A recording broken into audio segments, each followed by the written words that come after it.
Friends, welcome to my YouTube channel.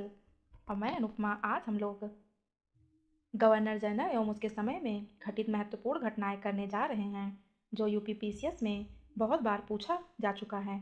और इस channel पे मैं सिर्फ यूपीपीसीएस से रिलेटेड वीडियो डालती हूँ और आगे भी डालूँगी, तो आप लोग ज़रूर वो वीडियो देखिए। अगर जो भी यूपीपीसीएस या कोई भी अदर स्टेट एग्ज़ाम का तैयारी कर रहे हैं तो ये वीडियो आपके लिए हेल्पफुल हो सकता है। और अगर वीडियो पसंद आता है तो लाइक और सब्सक्राइब करना ना भूलिए।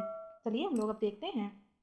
पीसीएस में या किसी स्टेट एग्ज़ाम में पूछा जाता है कि जैसे अगर इतना दे देगा कि वारेन हास्टिंग के समय में कौन कौन सा एक्ट या कौन कौन से चीज़ हुए थे, तो पहला दे देगा, दूसरा दे देगा, तीसरा दे देगा, चौथा दे देगा। 4 ऑप्शन रहता है और उसी में से हम लोग को विकल्प देखना रहता है कि कौन कौन से वारेन हेस्टिंग के काल में कौन कौन से काम हुए थे। ठीक, तो चलिए आगे हम लोग शुरू करते हैं। तो वारेन हेस्टिंग 1773 से 1773 के बीच में इनका था। तो 1773 का रेगुलेटिंग एक्ट जो है जो पारित हुआ था, इन्हीं के काल में पारित हुआ था, वारेन हेस्टिंग के काल में। फिर दूसरा हम लोग देखते हैं कि 1781 का जो अधिनियम था वो पारित हुआ था। इस अधिनियम के द्वारा गवर्नर जनरल तथा उसकी काउंसिलिंग एवं कलकत्ता उच्च न्यायालय के मध्य शक्तियों का कार्यक्षेत्र स्पष्ट रूप से विभाजित कर दिया गया था। और 1784 का पीस्ट इंडिया एक्ट भी इन्हीं के काल में पारित किया गया था। किसके काल में? वारेन हेस्टिंग के काल में। फिर आगे हम लोग देखते हैं। फिर वारेन हेस्टिंग के काल में ही 1774 का रोहिल्ला युद्ध हुआ था। 1774 का रोहिल्ला युद्ध हुआ था। फिर 1775 से 1782 का प्रथम मराठा युद्ध, मतलब मराठा युद्ध कब हुआ था? 1775 से 1782 का प्रथम मराठा युद्ध हुआ था। और 1782 में सालबाई की संधि भी हुई थी। तो ये सालबाई की संधि कई बार हिस्ट्री में यूपीपीसीएस में पूछा जा चुका है, मिलान करने के लिए, मैच करने के लिए आता है। तो सालबाई की संधि कभी हुई थी, ये प्रीवियस क्वेश्चन में भी इसमें आपको मिलता चलेगा कुछ। तो 1782 में। फिर आगे हम लोग देखते हैं। हम 1780 और से 84 में द्वितीय मैसूर युद्ध हुआ था। ये भी जो है फैक्ट पूछता है कि मैसूर युद्ध कब हुआ था? 1780 से 84 में। बनारस के राजा चैत सिंह के साथ विवादास्पद संबंध नंद कुमार को फांसी हुई थी। अवध की बेगमों से ज्यादती, इसके कारण हेस्टिंग पर इंग्लैंड वापस लौटने पर महाभियोग चलाया गया था। फिर हम लोग देखते हैं कि 1784 में एशियाटिक सोसाइटी ऑफ बंगाल की नींव पड़ी थी। फिर आगे है कि रेगुलेटिंग एक्ट 1773 के तहत ब्रिटिश संसद के द्वारा बंगाल में पहली बार कॉलेजिस्टिक सरकार की व्यवस्था की गई थी। इस सरकार में एक अध्यक्ष तथा 4 सदस्यों का प्रावधान किया गया था। अध्यक्ष को गवर्नर जनरल का पदनाम दिया गया था। फिर आता है वारेन हेस्टिंग को 1774 में बंगाल का प्रथम गवर्नर जनरल नियुक्त किया गया था। मतलब वारेन हेस्टिंग को बंगाल का प्रथम गवर्नर जनरल नियुक्त किया गया था। और दूसरा है कि सुरक्षा प्रकोष्ठ या घेरे की नीति से वारेन हेस्टिंग तथा लॉर्ड बेलेजली संबंधित थे। ये घेरे की नीति कभी कभी पूछा जाता है, ऑप्शन में मिलान करने के लिए पूछा जाता है कि घेरे की नीति से संबंधित थे। तो पहला इसमें रहेगा वारेन हेस्टिंग तथा लॉर्ड बेलेजली। तो जो ऑप्शन में रहेगा वो हम लोग टिक लगाएंगे। आगे देख, लॉर्ड कॉर्नवालिस का काल कब से कब तक था? 1786 से 1793 तक। पहला, इन्होंने कौन कौन से काम किए या इनके जो कार्यकाल था, इनके कार्यकाल में कौन कौन सा काम हुआ, क्या क्या हुआ, वो सब। तो तृतीय मैसूर युद्ध हुआ था 1790 से 92 तथा श्रीरंगपट्टनम की संधि 1792 में। तो श्रीरंगपट्टनम की संधि हुई थी 1792 में और तृतीय मैसूर युद्ध भी हुआ था 1790 में। फिर कॉर्नवालिस कोड का निर्माण हुआ था 1793 में, जिसमें अनेक न्यायिक सुधारों का उल्लेख था। सामान्य प्रशासन का कॉर्नवालिस का इनके काल में क्या क्या चीज हुआ था? 1786 से 1793 ईस्वी में क्या क्या हुआ था? पहला हुआ था कि तृतीय मैसूर युद्ध 1790 से 1792 तथा श्रीरंगपट्टनम की संधि 1992 में हुई थी। कोड का निर्माण 1793, जिसमें अनेक न्याय सुधार न्यायिक सुधारों का उल्लेख था। सामान्य प्रशासन का राजस्व प्रशासन से पृथक्करण किया गया था। फिर आगे हम लोग देखते हैं कि बंगाल का स्थायी बंदोबस्त 1793 में ही स्टार्ट किया गया था। प्रशासन का बंगाल का स्थायी बंदोबस्त 1793 में शुरू किया गया था। प्रशासन का यूरोपीयकरण तथा सिविल सेवाएं प्रारंभ की गई थी। फिर किया गया था 1790 से 1792 ईस्वी के बीच भारतीय न्यायाधीशों से युक्त जिला फौजदारी अदालतों को समाप्त कर उसके स्थान पर 4 भ्रमण करने वाले न्यायालय 3 बंगाल हेतु एवं 1 बिहार के लिए नियुक्त किया गया था। ठीक, आगे देखते हैं।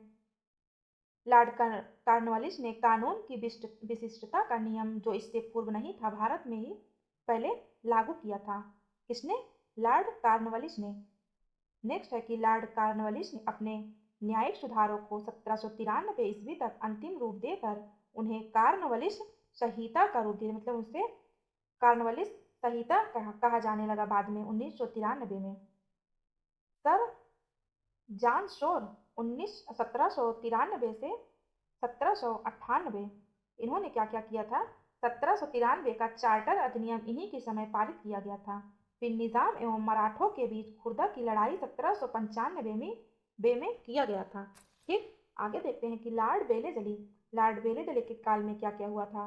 1798 से 1805 ईस्वी में सहायक संधि की नीति प्रारंभ की गई थी। 1798 सबसे पहले यह संधि हैदराबाद के निजाम ने स्वीकार किया था। दूसरा हुआ था कि चौथा मैसूर युद्ध 1799, मतलब जो चौथा मैसूर युद्ध हुआ था वह 1799 में हुआ था। फिर द्वितीय मराठा युद्ध भी इन्हीं के काल में हुआ था 1803 से 1805। तंजौर 1799, सूरत 1800 एवं कर्नाटक 1801 में प्रशासन अपने हाथ में ले लिया था। फिर बसीन की संधि जो हुई थी 1802 में हुआ था। बेलेजली की सहायक संधि को स्वीकार करने वाले पहले राज्य कौन कौन थे? बेलेजली की सहायक संधि प्रीवियस ईयर क्वेश्चन में भी पूछा जा चुका है कि पहले किसने जो है स्वीकार किया था। ऐसे यूपीएससी में पूछा जा चुका है, यूपीपीसीएस में और अदर स्टेट में भी पूछा जा चुका है कि बेलेजली की सहायक संधि को स्वीकार करने वाला राष्ट्र, सबसे पहला राष्ट्र कौन था या सबसे बाद का राष्ट्र कौन था? तो पहला राष्ट्र था हैदराबाद, जो 1798 या 1800 में संधि स्वीकार की थी। फिर उसके बाद मैसूर था 1799, फिर तंजौर 1799, फिर अवध 1801, फिर पेशवा थे, फिर बरार के भोसले दिसंबर 1803, फिर सिंधिया फरवरी 1804 और जोधपुर, जयपुर, मछेरी, बूंदी और भरतपुर, लास्ट में भरतपुर ने स्वीकार किया था। फिर आगे देखते हैं।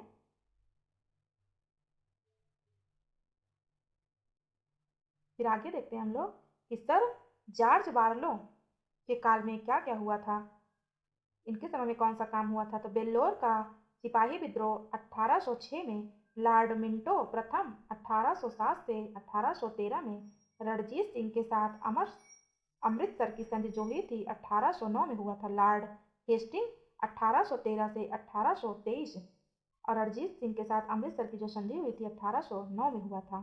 फिर आगे देखते हैं हम लोग। फिर हुआ था अंग्रेज और नेपाल युद्ध। अंग्रेज नेपाल युद्ध जो हुआ था 1814 से 16 तथा सागौली की संधि जो हुई थी 1816 में हुई थी। तृतीय मराठा युद्ध, देखिए तृतीय मराठा युद्ध 1817 से 19 तथा मराठा परिसंघ का कंपनी के साम्राज्य में विलय, बंबई प्रेसिडेंसी की स्थापना 1818। पिंडारियों का दमन जो हुआ था 1817 से 1818 में। सिंधिया के साथ संधि जो हुआ था 1817 में। मद्रास के गवर्नर टॉमस मुनरो द्वारा रैयतवाड़ी बंदोबस्त लागू किया गया था 1820 में। मद्रास के जो गवर्नर थे टॉमस मुनरो द्वारा रैयतवाड़ी बंदोबस्त ये कई बार पूछा जा चुका है। कब लागू किया गया था? 1820 में लागू किया गया था। फिर आगे हम लोग देखते हैं 1823 से 1828 तक काल में शासन किए थे। तो प्रथम बर्मा युद्ध इन्हीं के काल में हुआ था 1824 से 1826। भरतपुर का अधिग्रहण जो हुआ था 1826। लॉर्ड विलियम बेटिक 1828 से 1835। लॉर्ड विलियम ने जुलाई 1828 में गवर्नर जनरल का कार्यभार संभाला था। फिर सती प्रथा पर रोक लगाई गई थी कब? 1829 में। और सती प्रथा पर कौन रोक लगाया था? लॉर्ड एम्हर्ट्स ने। ये क्वेश्चन पूछा जा चुका है। फिर ठगी प्रथा का अंत कब हुआ? 1830 में। और किसके समय में हुआ? लॉर्ड एम्हर्ट्स के। फिर 1833 का चार्टर अधिनियम लागू किया गया था।